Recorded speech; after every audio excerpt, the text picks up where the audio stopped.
So here we are, first ever podcast. I know, exciting. Guests on many previously, never actually leading the discussion. So today's the opportunity. I think particularly as well with you sitting on the sidelines all summer, eagerly awaiting for Russia to come back. We've actually got quite an exciting topic to talk about, which is essentially managerial changes and the impact that they can have on SO5 scoring. So we've got a couple of teams from Russia, a couple of teams from Belgium, all in all thinking a little bit outside of the normal when it comes to how I believe most people on the game scout, which is to look at how players have done in the past. This is a lot more thinking about how does a manager, how do they shift in how they will set a team up, how does that impact the players that are already there, and who could we potentially see some gains in terms of SO5 scoring, not from a transfer but from positional role shift. So I'll let you jump in, Josh, and get us kick-started with the three Russian clubs we picked. Thanks, mate. It's really fun to talk about these, to be honest. Just because I don't think really anyone else sort of looks at this stuff, but I do find it quite interesting. So the three clubs I'm going to just briefly discuss today and their managerial situation and how this can affect Sorare player prices and scores are the Moscow clubs in Russia. So CSKA, Spartak, and Lokomotiv. So I'm going to start with CSKA initially, just because I think for one they're the most interesting, and two they will probably have the best season out of the three. And maybe that's not such a bold prediction, seeing as that the wheels were never really on at Spartak, but they have well and truly fallen off now, with a whole host of sort of backroom issues throughout the wider reaches of the club, which I'll touch on to a bit further when I speak about them. And Loco losing a lot of their decent foreign players, as with a lot of the RPL. They have managed to keep hold of Kirk, Isidore, and Kamano, so that'll also be something to talk about. But yeah, I would imagine it's a bit of a rebuilding season for Loco. And CSKA, who I'm going to come on to first, have just appointed Vladimir Fedotov as their head coach. So he, for listeners that don't know, was the manager for Sochi for the last few seasons, and he's sort of overseen their rise from newly founded club, I believe in 2013, very modern club in the RPL, to European football as of last season. So the interesting thing I want to mention when we talk about Fedotov's sort of style and how that can affect Sorare player prices is he is going to play 3-4-3, with this, or maybe even 5-2-3, 3-4-3 sort of hybrid. So he's going to play with three central defenders. David is going to be the central defender, and then two wide centre backs. These will probably get rotated a little bit because they are reasonably light in that sort of area. Zayanov, and one other. I think it was Nababkin in the opener yesterday against Ural. So then those three are going to form like a defensive unit, and then you're going to have two wing backs, Obliakov, and then one over on the other side again. It was Minak Gajic that played yesterday, and I think that will probably continue. And the reason I think this is interesting, one, I think Ivan Obliakov is going to be a very good Sorare player again this year. I think he shot. What did he shoot yesterday, Prof? It was like 86 in the end, wasn't it? I think. Yeah, it was high 80s. I think it was hovering around like 90, but he had a couple of stat points adjusted when I woke back up this morning. But yeah, I think he looks like an exciting player. And also the thing that I find really interesting is that because there's no more mints, the Russian Premier League players will all keep their season plus bonus. So I think Oblikov, with his season bonus from last year and some high XP, I think we might be seeing him quite regularly in high-performing under-23 teams this season.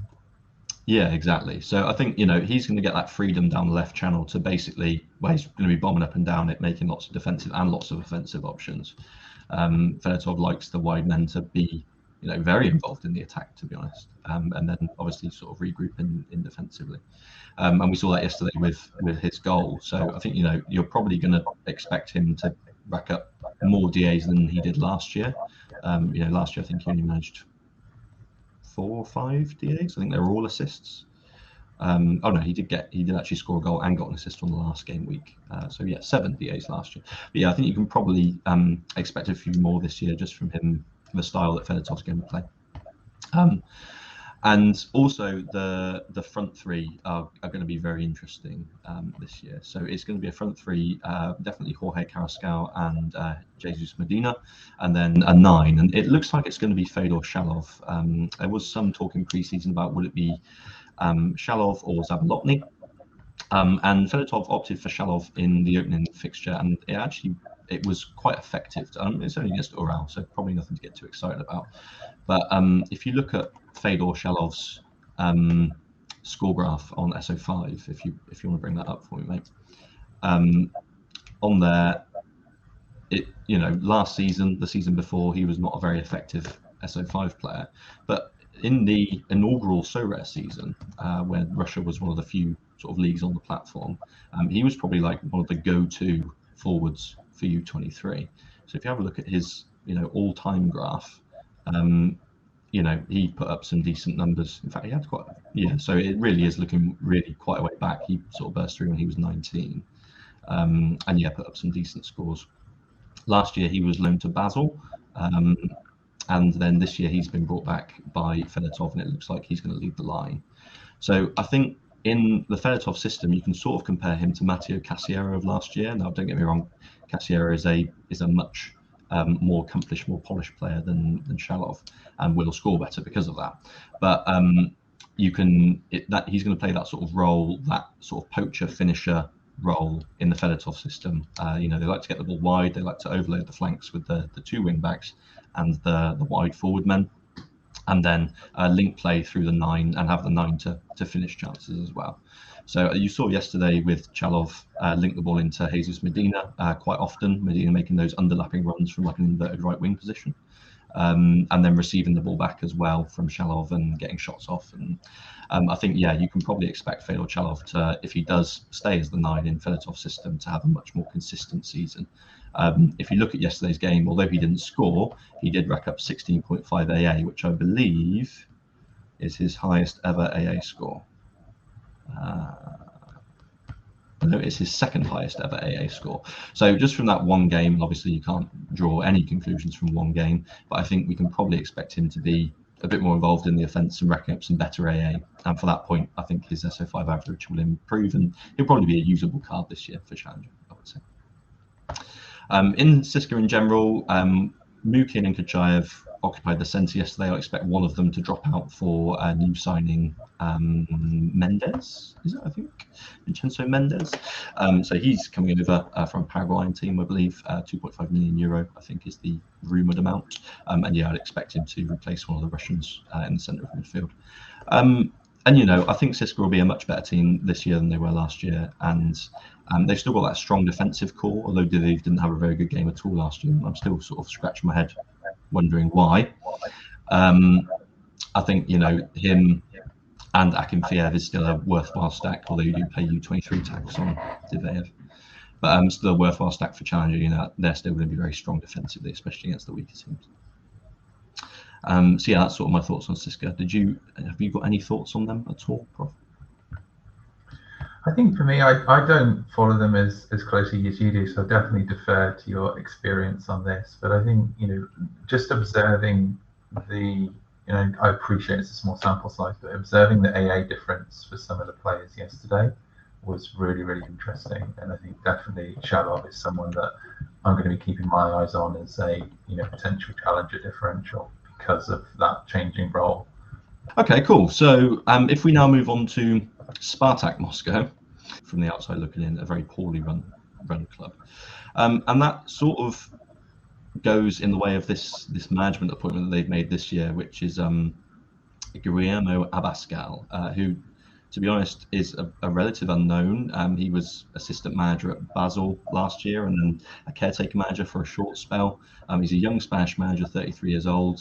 His managing history, he's managed some lower level teams in and around Europe teams, but he was a youth coach at Sevilla, in his young youth. He's only 33 now. Does have his UEFA Pro license, but he's been appointed this year to sort of come in and do a job by Director of Football at Spartak, who his name escapes me, but he has since left the club. So I'll find the first name, but the Director of Football at Spartak basically said, I'm bringing this guy, he's going to be my guy, and I'll back him in case he goes wrong. He basically put his neck on the line and said, this is my project, and I'm going to go with this guy. He's quit the club after appointing Abascal only a few months earlier. So I'm not really quite sure how that's going to work out, but it does look like Abascal's going to line up in the 4-3-3 system. Selikov looks like he has got the #1 spot for this season again from Maximenko, and then we're going to have a back four: Zhikir as captain, Rybus, who got sent off on debut yesterday, Chernov, Klusevic, maybe Victor Moses plays some right back. They should actually be reasonably strong in midfield, and Muraev, Zobnin, and Christoph Martins Pereira should occupy the midfield. No card for the latter, as he was bought in January last year. Zobnin and Muraev, again, will probably be average challenger players. Up front, we're going to have a trio. Anton Zinkovsky was their big signing of this season. If you bring up his graph for me, Tex, you'll be able to see he did some damage for Krylia last year, I seem to remember. So he is a left or right-sided player, midfielder, winger. He's very creative, but because he has a midfielder card on the game, you'll notice that this just doesn't score particularly well. He does take a lot of chances in his play, and therefore gives the ball away quite a lot, and 0.5 possession loss, even on a midfielder, is still quite a lot compared to the 0.1 of a forward. So you're basically having him as a boom or bust player. When he is decisive, he is quite a streaky player. He can, rack up a few decisives a game, or get on a bit of a run and have a nice scoring profile. But then when he doesn't score so well, his AA is basically non-existent. He would basically only get it from key passes, doesn't get any defensive actions, and unless he's really running the game, he's really going to struggle AA wise. On the opposite wing is going to be Quincy Promes, who I'm sure many listeners are familiar with, but he will play off the left, and I imagine he will have a good season. To be honest, he's not going to leave Russia. He's obviously got criminal issues back in Holland, which he will want to stay away from, and he is. I imagine he will be Spartak's best player from an SO5 perspective this year. Obviously wants a sort of starting Ajax player, but he does actually have two cards on the game text, a mid card and a forward card. So if people are buying him, you want to be making sure you're buying a forward. I imagine if we bring up his graph, the forward will score significantly better. This is based off absolutely nothing than just my theory. So what is the average as a mid? Yeah, so it's going to be. And you can really see it there when you switch between the 2 points in the graph. So this is the forward, and then you go to the midfielder. It's between 5 and 10 AA points a game less. Yeah, so that is really going to make quite a big difference. So if you are looking to get Promes, make sure you get a forward. And again, basically for the same reasons I mentioned on Zinkovsky, a forward card is going to be significantly better due to less possession loss, and he doesn't do any defensive actions anyway. So he's not getting them as a forward, he's not getting them as a mid because he doesn't do them. So there's basically no upside to having the mid card. And I would definitely, if you want to, I wouldn't say to anyone go out and buy a Spartak stack. They're going to again struggle this season. I don't really see Abascal being in the job until the end of the season. I do expect them to struggle, and I think that sort of was summed up a little bit yesterday in their performance, albeit Akmat a solid team at home, and Rybus was sent off, but we're not able to get the win there. And then up front, we're going to have either Shamar Nicholson or Alexander Sobolev. And this makes it pretty difficult for Serie A managers, to be honest, because, they are two of the better strikers in Europe. And that is a shame that they can't be incorporated into the same system. But they're almost too similar. Like they're both big guys. Nicholson is much more mobile than Sobolev, but them playing together just doesn't really work, to be honest. I think it was tried a little bit last season, but it's going to be one or the other. At the minute, it looks like it's going to be Shamar Nicholson that gets the starts, though after him sort of blanking yesterday, I wonder how long that continued.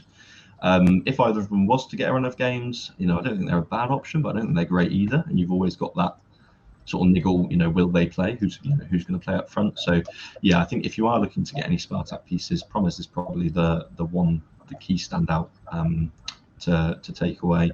And Georgi Jakir is always. I think he had a very good game yesterday. He scored very well yesterday. I think he got clearance off the line or something. But he's a very reliable challenger defender if you're looking for a budget sort of threshold option.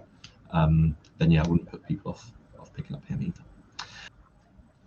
Okay, so this brings us lastly onto Lokomotiv Moscow. So Loko have a new managerial appointment this year as well, which is Joseph Zinbauer. Unfamiliar to me, to be honest, but from looking at his resume, I can see that he has managed Orlando Pirates most recently. Was also a manager at St. Gallen in Switzerland, and then Hamburg previously, by looks of things. So Hamburg were maybe in the Bundesliga too when he managed them. I'm not quite sure. Reasonably low-key appointment for Loko. Does actually, he does have some decent experience, so it'll be interesting to see what he does with them. It does look like they're going to stick with their sort of favoured 4-2-3-1 formation that they did do from last year. Sort of key people to take out of last year are going to be Jan Kuchta, the Czech forward, has gone back to the Czech Republic, Slavia Prague. And he, in the second half of last season, did actually score some good goals for them and was quite effective. Rifat Zemaletdinov, of course, has got a long-term ACL injury, so he is going to be out for a long time. And yeah, I think those are pretty significant challenges for Loko. So, in pre-season they've been playing, they've been scoring a lot of goals and letting in a lot of goals, which is very much like a Loko team. So it'll be interesting to see if Zinbauer can get them a bit more structured defensively. I would say, however, with their current defenders, that probably does look reasonably unlikely. And yeah, like I mentioned, sort of the goalkeeper position is where most managers will be looking at when they look at Lokomotiv, because there's a very attractive U23 goalkeeper called Daniil Kudjakov, who played quite a lot last year whilst Guillaume is injured. I do not expect Kudjakov to play whilst Guillaume is fit. We will find out later today if I'm right. They play Nizhny Novgorod this afternoon. But yeah, I think that Zinbauer will opt again for Guillaume's experience, and to be honest, he's just paid a lot more money than Kudjakov, and it seems a bit of a, Russian clubs will play their high-paid players for the most part. So I think Guillaume will definitely be in goal, unless, well, maybe I'll say until he gets injured, because it's probably pretty likely. So yeah, Guillaume in goal, and then at the back we're going to be looking at a four-man defence. Tiknizian, Tinjedvaj, who I think if you are looking again for sort of thresholdy defender, there's a lot of these guys bombing about in Challenger. You probably don't want to look at Russia because there's no midweek football. But if you did want someone very cheap, he is probably going to play every game for Loko this season. He will get sent off a couple of times, but I would expect him to have some decent scores when they keep clean sheets. Lucas Fasson will probably be next to him unless they do drop Dmitry Baranov back in. And also there's Stanislav Magkiv to come back from injury, though again he's permanently injured. So if Kudjakov was to get the spot and you wanted to find someone for a relatively cheap stack, then that would probably work when Magkiv is fit, though he is very injury prone. At right fullback, there probably will be quite a bit of rotation at this position, but Zivigalev, am I going to get this right? Probably not.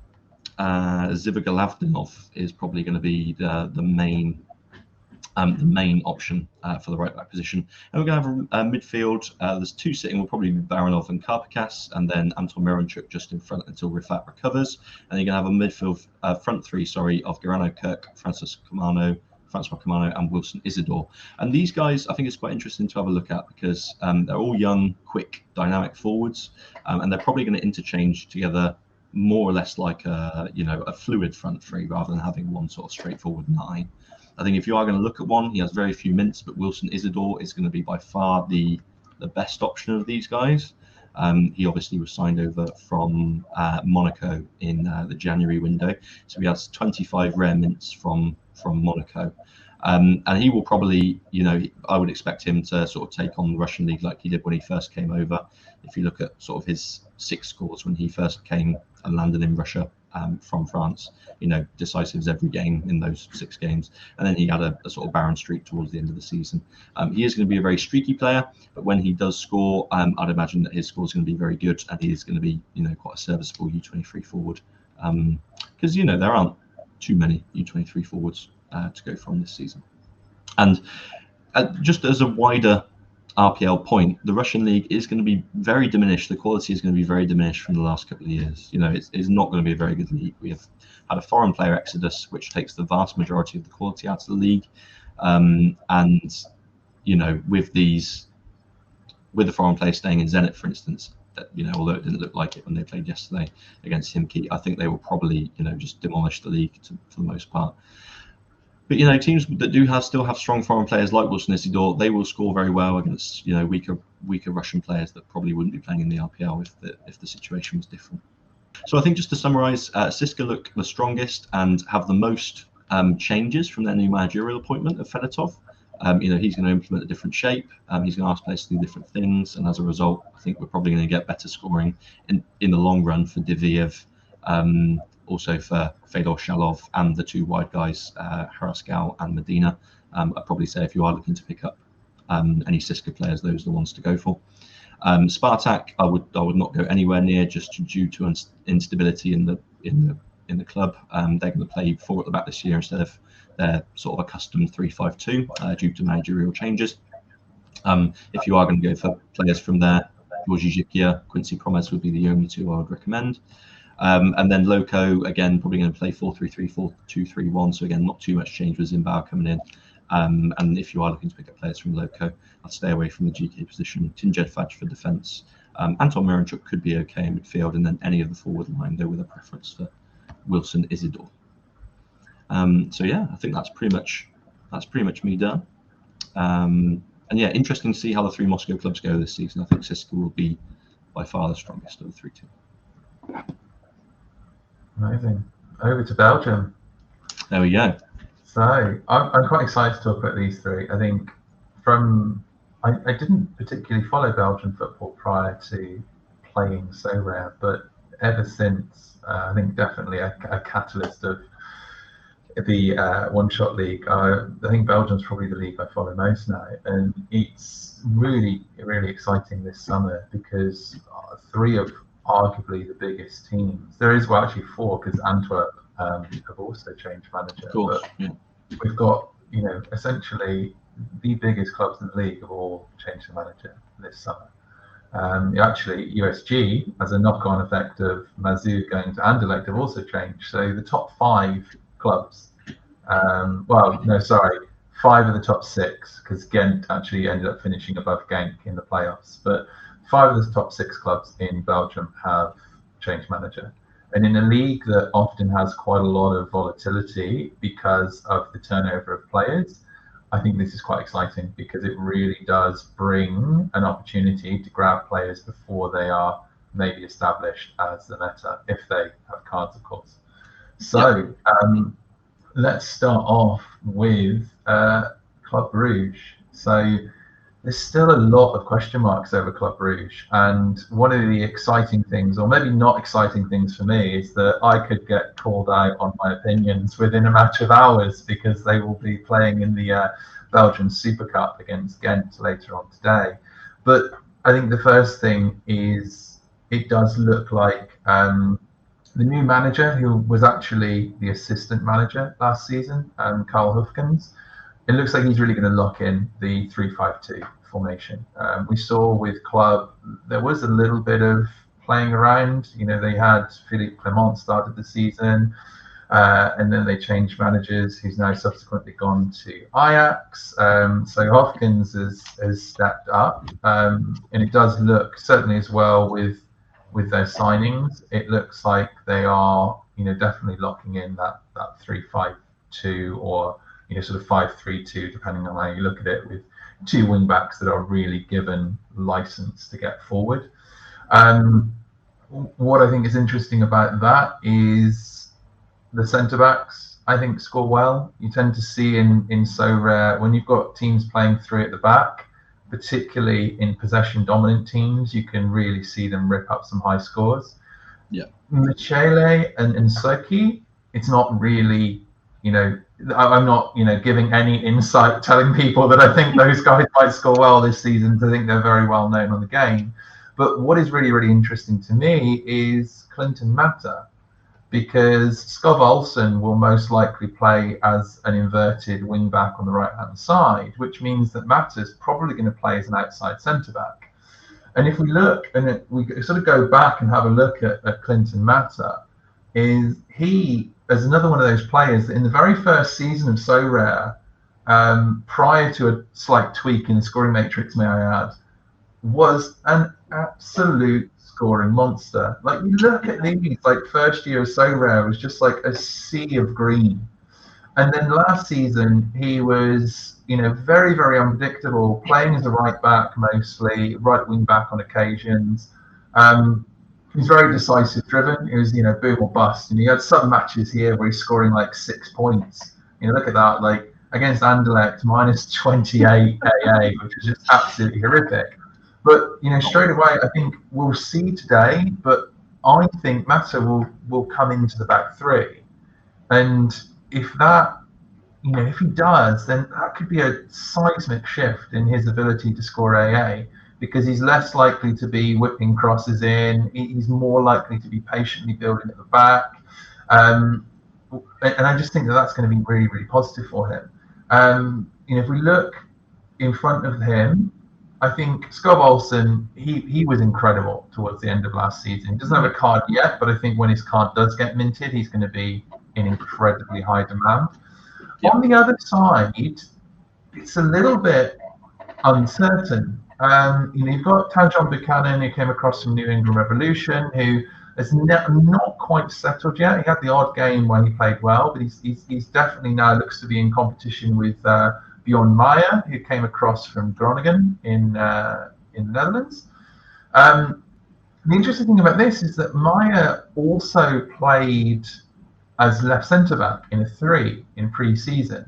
So Meyer's an interesting one, but I can't see him displacing Nsoki if Nsoki's fit. I kind of feel like they played him as left centre-back just in terms of cover. I think with them being involved in Europe, there's probably going to be the need for a deep squad and rotation. So Meyer is left wing back, and the defender card I'm not so hot on. If for any reason he does become left centre back, then I think you can expect his scores to be wildly different. First name on the team sheet, realistically, when you come to midfield, is Hans Vanaken. I don't think that's ever going to change. What's quite interesting is if you look at the signings they're making, and I think he probably won't play today because he hasn't signed yet, but it should be very, very close, is Kasper Nielsen coming across from Union Saint-Gilloise. He, in my opinion, is a more hardworking, more defensively minded version of Mats Ritz. He's someone that can really win the ball back. He can press forward. Vanaken kind of is almost a bit like Frank Lampard in the sense that he tends to arrive late in the box. He's not very quick. He doesn't dribble very often, but he's always in the right place at the right time. Nielsen's a little bit more dynamic. Nielsen is going to win the ball. He's going to drive forward. He's going to be looking to play into space. What I think that is interesting about this is that last season, trying to play Vanaken and Ritz, who both wanted to get forward, Vormer was very isolated. And you saw Vormer start the season really, really well, and then he just ended up being found out defensively because there just wasn't balance in that midfield.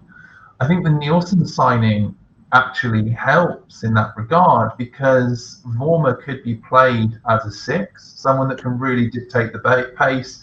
His range of passing is incredible, so he will, be someone that's looking to receive the ball from the centre backs and then looking to, find the advancing, overlapping wing backs with balls into the channel.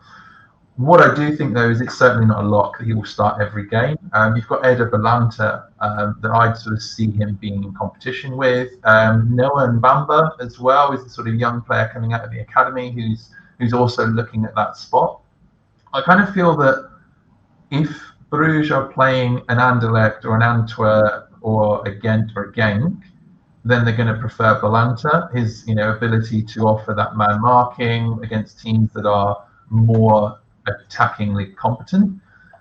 if you're playing a Zulta or a Stand, or you're playing one of the teams at the lower end of the league that are less likely to press, I think Vormer's going to be a very, very good option. And there was a lot of talk of him leaving, but it seems to be now that he is staying.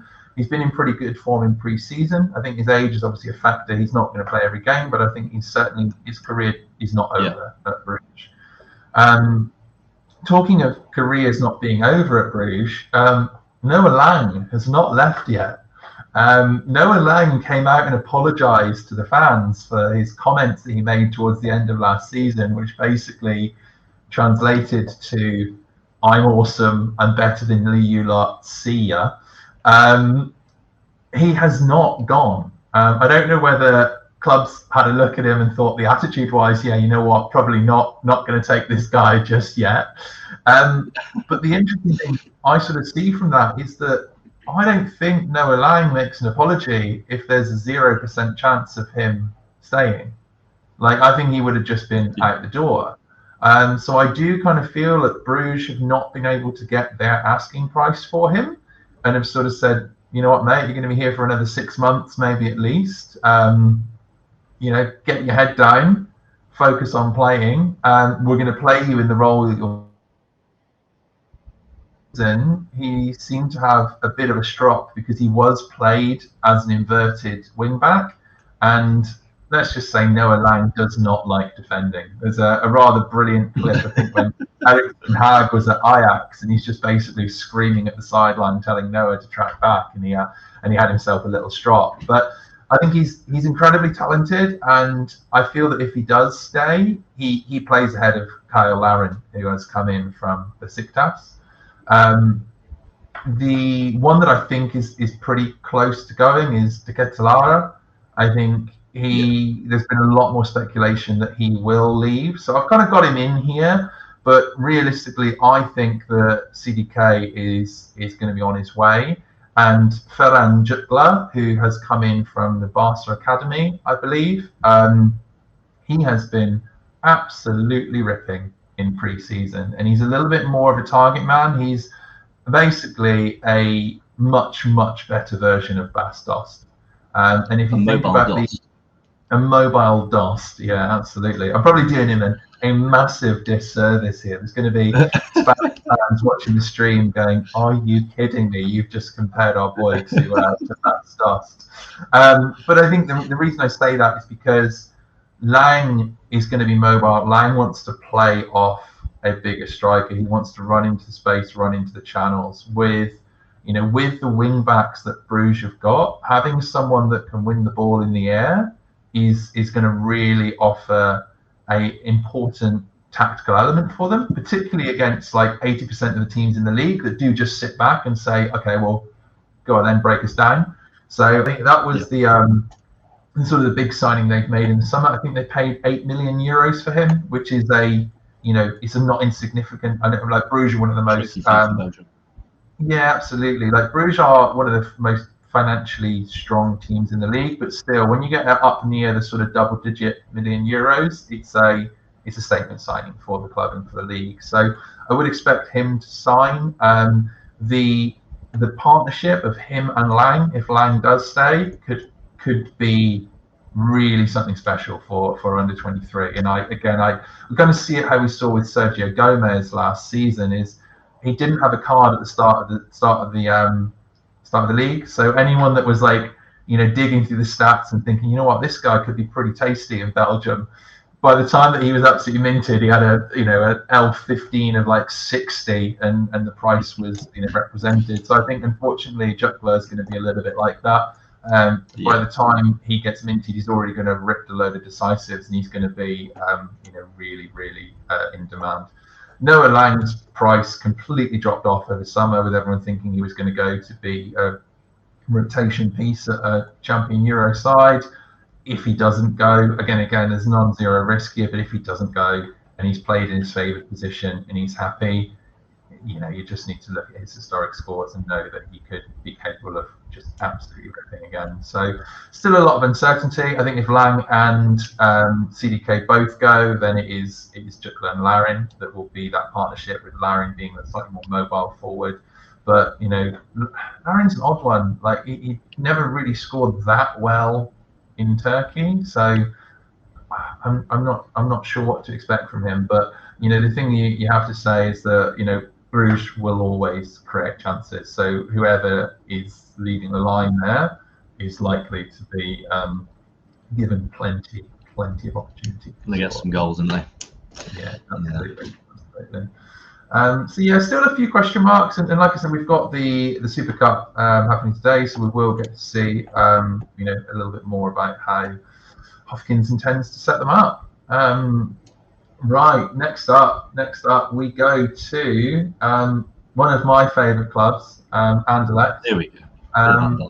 Not one of my favourite decisions was selling Van Krombrugge last season, when he seemed to either be injured or on the way, because now it appears to be that Bart Verbruggen is on the way and that Van Krombrugge is back in the mix. So I've got to not only slap myself for that decision, but also apologise to you, Mr. Forth, because I think we were in a period where we were, fairly worried about Krombrugge's future. He had back injuries, which has been something that has plagued him throughout his career. So there's definitely a non-zero chance of a recurrence of that injury. But as it stands, it looks like he's going into the season as number one.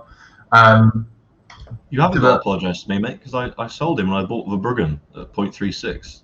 Did you? Oh, there you go. I bought Andre Blake, who actually is, if we look at it now, I basically did a straight trade for Van Krombrugge and Andre Blake. Andre Blake is, I think, 0.15, 0.2 lower than Van Krombrugge at the moment. But with Andre Blake, I've won Jordan Morris and Raul Ruiz. So I think I'm up in terms of the trade, but I'm now begrudgingly looking at buying Van Krombrugge back, because one thing I will say is Mazu, who has come in at Anderlecht, you just have to look at how well Union Saint-Gilloise did with, not to be disrespectful, but less talented players. Limited, yeah. Yeah, and you sort of look like, Morris scored well as a goalkeeper last season, because they kept so many clean sheets. The centre-backs scored really well. Like Christian Burgess was like, if you grabbed Burgess at the start of last season, you were absolutely laughing, because he was, for the price, his scoring was very, very good. So I think that's the first thing that really stands out to me in what's Mazu going to change. I mean, one of the big things is pretty much everything. But, last season, Company favoured a 4-2-2-2. Mazu is a 3-5-2. It's the way he was playing at Union. So, what is really interesting about that is that in the 4-2-2-2, there were players that were sort of shoehorned into the wide positions. I would never really put Rafailov or Hasharin as being wingers, but they were talented players who kind of made it work. And Company was then, putting the onus on Gomez and Murillo to advance from fullback. Yep. The challenge is that would often leave them very, very susceptible to the counter-attack. So Anderlecht would be that team that you'd look at their XG against and you think, oh, this is brilliant. And then they just concede that annoying goal on the counter-attack. Like they'd be 7-0 up and then they just leave the back door open chasing an 8th and then concede one. And it just from an SO5 perspective, it was incredibly painful. Mazu is very, very much he wants to protect what he has, and he wants to catch teams on the counter-attack. So I think that can be really interesting, particularly in Europe, because if Anderlecht get into the Conference League, they're in the third qualifying draw, but if they go into the draw and actually make the group stage proper, I think they could surprise a couple of stronger teams that are in there, just with the way that they'll play, as Union did last season. The counterpoint to that is then sort of breaking down the lesser teams in the Jupiler League. So that's where, and I think that the big thing that we have to talk about here is Vasharin's changing role. Stuck out on the right wing last season. He has been shifted into an attacking midfield role, playing essentially as a 10 with license to roam, in behind what's most likely going to be a under-23 attack of dreams, comprising of Fabio Silva and Stefan Esposito. So, again, going back to the point I made about Bruges, with whoever starts up front for Anderlecht is going to get chances. All you have to do is look at the last couple of seasons. Like, they've not had, they tend to really work the loan market very well, Anderlecht. They had Lucas Nemeka 2 seasons ago. Last season they had Xerxes. Both of those guys scored incredibly well because of the number of chances that this club creates. So Vasharin acting as a bit of a link between the midfield and attack, I think it's just an incredible role for him, and it's probably going to be an incredible role for his AA. It's interesting because we've really seen his price pump hard in the last couple of weeks. Do you think it's priced in now?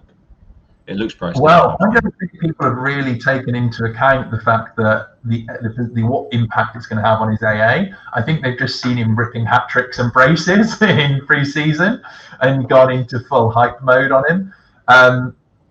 Yeah, he's another person. I mean, to be honest, I sold him at I think all-time high in Fiat when he ripped 100 against Beerschot last season, which was like incredibly uncharacteristic because of how few AA points he would score being stuck out on the right wing. But he's another player that I'm now begrudgingly thinking I probably should buy back. But I think I might have missed the train a little bit because he's gone on an absolute heater in terms of price in the last week or so. So I think for me, I follow Anderlecht quite closely. I've got quite a few of the players, so I think I probably am going to cave at one point and buy him back, but maybe I'll wait till the new season cards drop and see if there's any change in his price then. I think he's the one that really, really stands out to me as being someone that could improve their AA game. The other one is Hannes Delcroix, who is playing as the outside centre-back. Again, this is one of the things I always look for in Sorare is teams that play 3 at the back, because normally, unless you're Ajax, it just dominate possession to that extent that you're going to get those high passes. Yeah. Exactly. Like teams with 3 at the back, what you'll normally have is at least one of those that's given a little bit of license to get forward.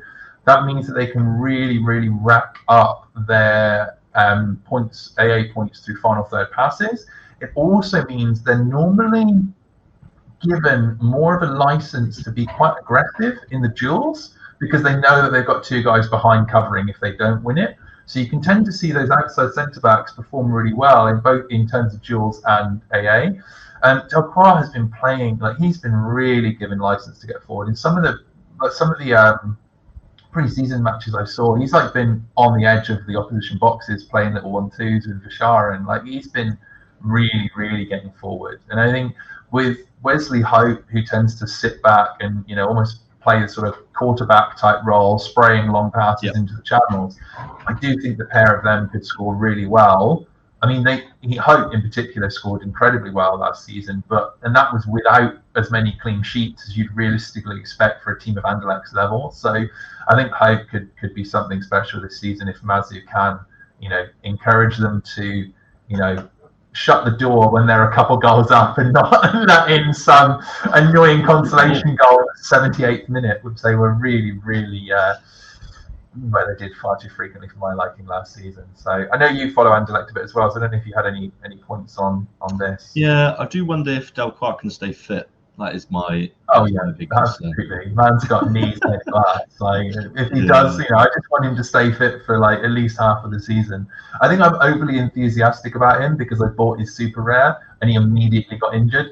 So I really haven't been able to play him much. So seeing him in pre-season along with Jeremy Doku is oh, hang on a minute, I've suddenly got under 23s that have been gathering dust that might actually have a good season. So, but yeah, I think the thing that is interesting here is Anderlecht don't have a lot of depth. Yeah, I was just thinking that. Yeah. So, and I think as well is what I do wonder is now Josh Cullen has gone to Burnley. If they sell for Brugge as well, they've suddenly got about 10 million euros that they can go out and spend. I've put in here, I think I think Ashimiru is a lock in terms of midfield because of what he does. I don't think Olsen or Treble are really that secure, either of them. See a situation where Anderlecht go out and spend a bit of money on replacing Olsen. They also go out and spend a bit of money on getting some centre-back depth in as well, because at the moment, realistically, the 4 players I've got named here is kind of everything they got. Like, they played Bogdan Mikhailichenko as a outside centre-back in one of the recent games, which I'm just like, that just gives you an indication of like how few options they have there. So I feel that, Hope is like absolutely locked. If he's fit, he's starting. Delcroix, as long as he can stay fit, he is starting. On the other side, I think there's a bit of debate around Zeno de Bast, Murillo.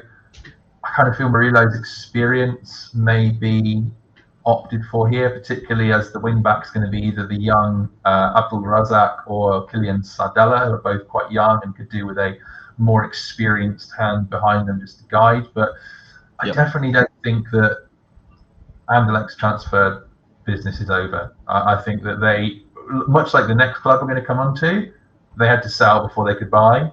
And I think that now they've made the sales, we'll see a lot more movement. But I think of this, I think Rafailov will be used as a auxiliary striker. He'll be used far more centrally. I think Rafailov could cover for Vasharen, he could cover for either of the strikers. So I think he'll be played more centrally, but he'll be used sparingly. So I think that they've got enough depth there. But I think defensive midfielder, centre back, because Ashimiro is more box to box, and if you get him to sit, you're kind of losing the dynamicism that he has and the ability to really drive forward.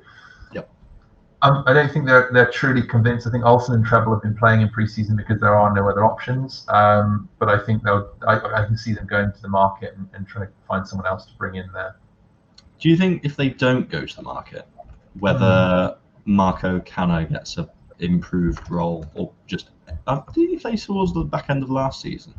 Yeah, he did. He played a couple. So I think Cano could be one. But then again, Cano's also could come in for one of the 3 centre back roles as well. So I think Cano adds a bit of depth, but I think he's maybe a little bit too green to really be a starter.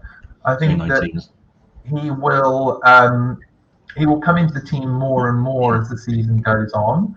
The other player that is kind of like Cano but slightly more offensive is Mario Stroikens, who is a very, very talented sort of second striker attacking midfielder. So I think that with this team setup as well, we'll see Stroikens come in, particularly if they are involved in Europe. You can see them maybe rotating a little bit. I'll be honest, Mazu was not one really for rotation last season. I don't know whether that was the lack of squad depth at USG or that was more like that's the way he wants to play. He wants to stick his best 11. Obviously, USG were not involved in Europe, so they didn't really need to rotate. This season, if Anderlecht get through to the group stages, they're going to have to. So I could see Kana and Stroikens, sort of really getting more minutes, but I don't think they're quite ready to be truly starting at this stage. Because I think you think what Sambi Lakonga did the previous season and then what Josh Cullen did last season is such an important role in terms of anchoring the attacking talent they have and offering a way to sort of really build in possession. And that's why I think that I could see them sort of going to the market and maybe getting someone else there. I've not seen any of them linked with anyone. I just think it's a bit of a sort of gut feeling on my side from sort of just looking at the balance of this team. I think it does lack a little bit of balance in that regard because Olsen's not particularly mobile and Treble's more of an attacking midfielder that's sort of shoehorned into a slightly more defensive role. So I think that they are potentially square pegs in round holes in that regard. But it'll be interesting to see. And I think Anderlecht are an exciting club because they always do surprise you with players they bring out of the youth academy. They've got a very, very good academy and they're always sort of bringing players through. So there could be someone that's completely off my radar that just sort of comes in and sort of very quickly establishes himself. But Cano's definitely a shout. He could, I think, get minutes as the season goes on. Yeah, cool. Last but not least is Genk. And Genk, I know. I'm excited about Genk this season. Mostly, I'm excited because I have Van der Vaart, and I'm just longing for a stable and solid defensive partnership to be played in front of him. I think Genk were probably one of the most frustrating teams for Sorare managers last season, just because Bernd Storck seemed to like spin a magic wheel when doing his team selection on a weekly basis, and would just just vibe it. Just who am I going to go for this week? Oh yeah, why not? Let's just try these guys. Yeah, should we do that? Yeah, why not? Magic 8-ball told him. Oh, honestly, it was infuriating. And just a heads up, he's now gone to Eupen. So if anyone does have any Eupen cards, beware, particularly centre backs, because he seems to like to just chop and change those at a whim. So the great news is that they've brought in Wouter Vraniken, who did very well with Mechelen. Considering Mechelen's wage bill and the amount, the financial strength that Mechelen had, he punched way above their weight. He did such a good job, and he's really earned this move. I was talking about it months ago, actually. I think with Sean Nishan, PSG fans, and he was like, "Oh, I can't wait for Storck to leave," and I was like, "Oh, I think it'd be Vraniken because he played for Genk in his younger days," and I was like, "He plays a 4-3-3, he just fits." And then lo and behold, a month or so later, he's announced, and I think I'm certainly not the only Sorare manager with Genk cards that are quite excited going into this season.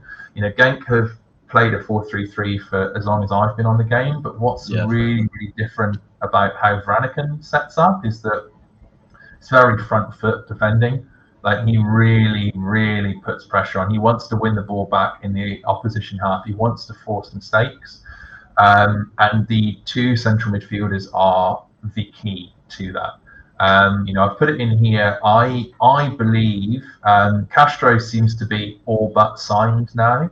From Newell's, a couple of marks on how quickly he settles, but he is a signing for the Vraniken system. He really is. If you look at his stats in Argentina, he was very aggressive in terms of the number of duels that he made. He also has got a wicked long shot on him as well. And you sort of saw that last season. You had Rob Schoofs and Jeffrey Hermans at Mechelen were essentially given a role that was just get out there and win the ball back. And they were winning the ball back very high up the pitch. They were forcing turnovers and they were scoring goals. You look at Rob Schoof's scores for last season, they were just incredible because he was given that license to, if teams are dilly-dallying on the ball, they're trying to build out from the back, which, you see a lot of times, teams will try and be patient in possession in Belgium. They were essentially heat-seeking missiles to just win the ball back and force turnovers. And I think that Brian Heinen and Nico Castro in their sort of 3-8 roles, that's anchored by more defensively minded centre midfield alongside them, those boys will be told, go, get forward, go and win the ball. And I think that's kind of a recipe for very good AA scores. So I'm quite bullish on both Heinen and Castro. I think Castro might not start the season because he's literally just signing this week. I don't think it's been officially announced, but I know I saw pictures doing the rounds on Twitter of him. Actually, was pictured in Genk with the director of football having dinner at the restaurant. So he's there. I think it's a matter of crossing the T's and dotting the I's, but he should be in the game pretty soon. Until then. Thorstvedt has gone to Sassuolo, so he's not an option anymore. Mike Tresor works as a central attacking midfielder in a 4-2-3-1, where he has to do, next to zero defensive work. Yeah. I don't think he's just not, for me, he's not a central midfielder in a Vraniken system. So I think that he's probably going to play left wing or go back to the Eredivisie. There's been, I sort of say with transfer rumours when there's no smoke without fire, and there's been a lot of talk of Tresor heading back. So I think he is unfortunately a victim of a change in style, and he's sort of a little bit lost in that regard. Does he want to be a player who just essentially is a backup for the any of the front three? Probably not. Like, he was a bit part player last season. I get the feeling that he wants to play, so I could see him going back to like a mid-table Eredivisie club and sort of being the man, and he probably would do very well there. But I don't see him at the moment as a starter. You look at Genk. I think much like Anderlecht, they had to sell to buy. They've been very quiet in the transfer window up until this point. The moment that Thutzvet to Sassuolo was confirmed, Nico Castro was like there. I think they've lined up a number of potential signings and they're sort of ready to go. I think they have a wonderful scouting team and they are incredibly good at bringing players through and then selling them on to other leagues for significant profit. I'm not sure many people know this, but Koulibaly started off at Genk. That was one of the first clubs in Europe that he played for. Sander Berge, although he's not doing terribly well at Sheffield United now, he's another one that came through. Like, they've just got a real history, particularly with just play it. They pluck players from leagues that maybe other clubs aren't necessarily focusing on and turn them into absolute superstars. So like that's why I'm really keen to follow Genk as a club, because they tend to promote youth. They tend to really bring players through as well. So I was talking the other day because I think Oenachu as well is another player that has seemed perennially linked with a move away. He's another player that doesn't particularly fit how I think Vraniken wants to play. So I feel like they, how well he's done for the club, they're not going to push him out the door. But I think that when a suitable offer comes in for him, I can see him leaving and then going for a more mobile forward who is really capable of pressing to the front. I think they would have liked to sign Kuipers, who was at Mechelen with Vraniken, but has now gone to Ghent. He's like the mold of the forward I think they're looking for. But unfortunately, I think, going back to that whole need to sell to buy, they missed the opportunity and Ghent just jumped in there and got him signed. So I could see a bit of movement here in terms of Oenachu moving on and then, getting maybe not a striker that's as aerially dominant as Big Paul is, but someone that's a little bit more mobile, will work in the channels, will rotate with Ito and Oyen, who I think unfortunately, he's got a midfielder card, which is just painful, because if he had a forward card, I think he'd be very, very good. I think he's going to play more this season. I don't think he's going to be as locked a starter as his current price and the hype around him suggests that he will be. From understanding, Genk offered a contract to Faye Soleimani. Like, you're not doing that unless you are looking for someone to come in that left wing spot to rotate with Oyen. So I think that Oyen this season, I feel like Oyen is going to be, he's going to be rotated in. He's not going to be de facto number one. Like, this isn't to be disrespectful for him, because I think he's a very good player, but I still think he's raw. He's developing. I don't think he's ready for a full season. Much the same with Nemeth, who is a striker who's been playing very, very well in pre-season.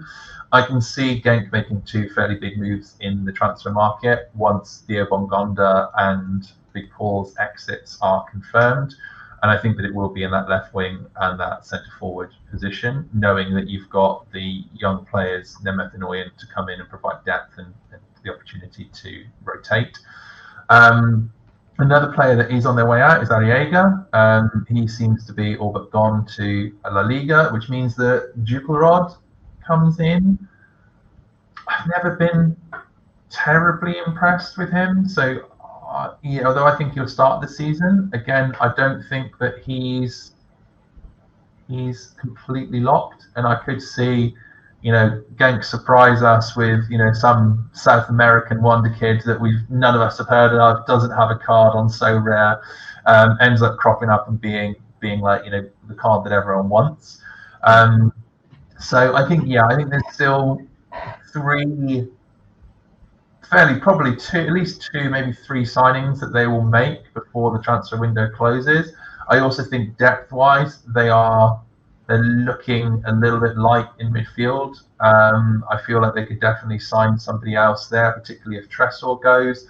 I've put Castro in here for now, but I actually think that Horovsky probably starts in that role to the beginning of the season. But Horovsky could also play the 6 as well. So I think Horovsky's flexibility makes him a huge asset for this side. But I don't think his peak scores are sort of few and far between. So I don't think he'll be a truly elite scorer in the system. I think that Haynen's probably going to get most of that AA just because of his athletic ability and ability to get forward and arrive late in the box. And then also as well, there's been non-zero transfer rumours for Junior Ito as well. And although they have died down, Bundesliga stuff, he could go. So I think this is the system that they will play. The front 3 could be very different in a month's time, but one to watch. And I think they will be a very exciting team. They are going to score a load of goals. They're also going to play quite high up. And I think this is why when we come to centre backs, the Colombian pairing have been used quite a lot in pre-season. Cuesta was actually called out for praise by Vraniken in a recent interview because of his recovery speed. Like, they will play a high line. Like, they really will. In order to make the aggressive press work, they're going to play a high line, which means that the centre-backs are going to need to have very, very good recovery speed. They're going to need to be very, very in sync with each other, which is why I think that the 3 Colombians will play along the back line, because they are, their sort of partnership was pretty good last season before Stork started playing around with it. Again, the only worry here is that Rossini is also linked with a move away, so we could see a little bit of change there. But for me, I'm quite hot on Cuesta. The other thing that this impacts as well is with a forced high line, it means that Van der Vaart's probably going to get more keeper sweeper actions. If you look at how Cook scored last season, Cook got a bucket load of sweeper keepers. And Cook ended up having some pretty impressive AA because of how high defensive line Mechelen played. And often, teams that are trying to catch them, the goalkeeper is he will, Van der Vaart's going to be standing on the edge of his box for most of the games, ready to get out and grab some sweeper keeper action. So I think that's really quite interesting because, sweeper keeper actions tend to be just absolute gold for goalkeepers and AA. They don't get much otherwise. So I think that's where my head's at the moment on Genk. I think they will be a really fun team to watch. So I'm going to be looking forward to that. I'm not sure what you had. There's still, like I said, there's still a few question marks around specific personnel, but I think role-wise, it's going to be quite exciting. And whoever does land, again, whoever replaces Ionachu, goals are going to come. With Junior Ito, if he stays putting balls into the box, Castro and Haynen winning and playing the ball off really quickly to whoever is in that 9 slot. I could honestly see the 9, whoever it is, going 20 plus goals this season, and that's, I think, what makes it quite exciting. Yeah, absolutely. I thought Dessers sort of fits the sort of profile that you're talking about, and obviously he's left, hasn't he? He did a good job for Slot, especially in the European competition last year at Feyenoord. Yeah, but, he did. Yeah, he's gone, hasn't he? He's rumoured to it's a really odd club. I can't remember what it was. I know it's in an uncovered league. It's Tekkers or somewhere, isn't it? I think. Yeah. I can't remember who it is, but I also remember thinking it was weird. Yeah. But that suggests to me Castro is a talent. He really is. He's the kind of player that you can see them signing this season and then selling him for 5 times the price in 18 months. Yeah. I do wonder what they've got up their sleeve, because if they get, they're sort of rumoured of getting maybe 6 million for Bongonda, maybe sort of 15 million euros for Ionachu. Deshimi probably, he's probably more than 5 million if he goes.